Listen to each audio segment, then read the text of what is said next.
Hi friend, नमस्कार. तर चला, माझ्या नवीन एका रेसिपीमध्ये तुमचे खूप खूप सारे स्वागत आहे. तर चला, आज आपण बनवणार आहे कुरकुरीत असे खमंग असे कांदा भजे. तर गरम गरम कांदा भजे म्हटलं तर कोणाला आवडत नाही. तर चला, आपण हे कांदा भजे घेतलेले आहे. इथं कढी घेतलेली आहे मी. कढीच्या नंतर मी घेतलेला आहे याच्या सॉस. तर तुम्हाला सॉससोबत खाऊ शकतात, कढीसोबत खाऊ शकतात. तुम्हाला जे आवडेल ते तुम्ही नक्कीच बनवून असं खा. तर चला, आपण साहित्य घेतलेलं आहे.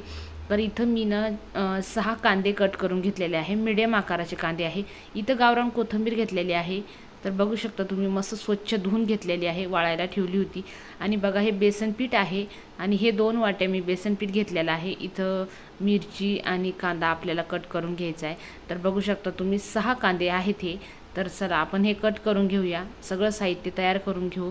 आणि नंतर बघा तुम्ही, आता मी ना सगळं साहित्य तयार करून घेतलं आहे. आणि कांदा थोडासा जाडसरच लांब लांब भागात कापलेला आहे. इथं मिरची कापलेली आहे. तुम्ही बघू शकता, तर मिरची बारीक कापा किंवा जाड कापा. तुम्हाला जर इथं कोथिंबीर आहे, मिरची जर काढून टाकायची असेल तर तुम्ही जाड मोठी कापू शकता. तर तुम्हाला काढायची नसेल तर एकदम बारीक छानपैकी तुम्ही कट करून घेऊ शकतात.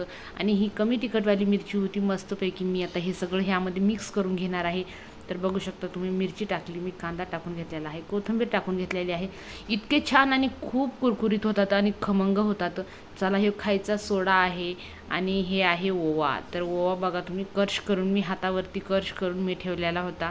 तर बघू शकता तुम्ही, आता ह्यामध्ये घ्यायचं आपल्याला चवीनुसार मीठ टाकून. तर तुम्ही बघू शकता, तर एवढं छान मस्तपैकी याला आपण तयार करून घेणार आहे. पहिले याला ना कोरडंच आपल्याला कालून घ्यायचं आहे. म्हणजे जे आपलं जे कांदा वगैरे आहे, कांद्याला पाणी असतं खूप, कोथिंबीरीला असतं पाणी. तर मग आपण भिजवल्याच्या नंतर ना पाणी आपल्याला आकार कळत नाही त्यावेळेस. तर आपण काय करतो, तर खूप पतला होऊन जातं आपलं ते. आणि मग त्यावेळेस ना आपला भजा आता आकारात असा कुरकुरीत येत नाही आहे. तर बघा तुम्ही, मस्तपैकी मी ना हे मस्त असं एकदम असं पाणी सुटल्यासारखं झालं याला. तर आपल्याला ह्यामध्ये थोडंसं पाणी टाकून घ्यायचं आहे. तर तुम्ही बघू शकता, तर मस्त असं वलसर पहिलेच झालेलं आहे. याला पाणी फार कमी लागणार आहे. तर चला, हे बघा मी थोडंसं पाणी टाकून घेतलेलं आहे. जास्त पाणी नाही टाकायचं आपल्याला. तर बघू शकता तुम्ही, एका हातात कॅमेरा होता, एका हातामध्ये मी मस्तपैकी फेटून घेतलेलं होतं. नंतर मी दाखवलं तुम्हाला की तेवढ्याच पाण्यामध्ये एवढं छान फेटणं झालं नाही. तुम्ही बघू शकता, आधार मी न याला मस्तपैकी असं मस्तपैकी एकत्र मिश्रण बनवून घेतलेलं आहे. तर बघू शकता तुम्ही, मस्त कढई ठेवलेली मी गॅसवरती. आणि आता आपल्याला ना याला फास्टपैकी गरमागरम टाकून घ्यायचं आहे. तर तुम्ही बघू शकता, तुम्ही इकडं मिश्रण तयार करून घेतल्याच्यानंतर लगेच फास्ट मी याला ना थोडा वेळ पण ठेवलेलं नाही आहे. 2 मिनटं फक्त तेल तापूस्तर ठेवलेलं आहे. तोपर्यंत तर तेल आपलं छानपैकी तापलेलं होतं. मस्तपैकी असे भजे टाकून घेत आहे मी.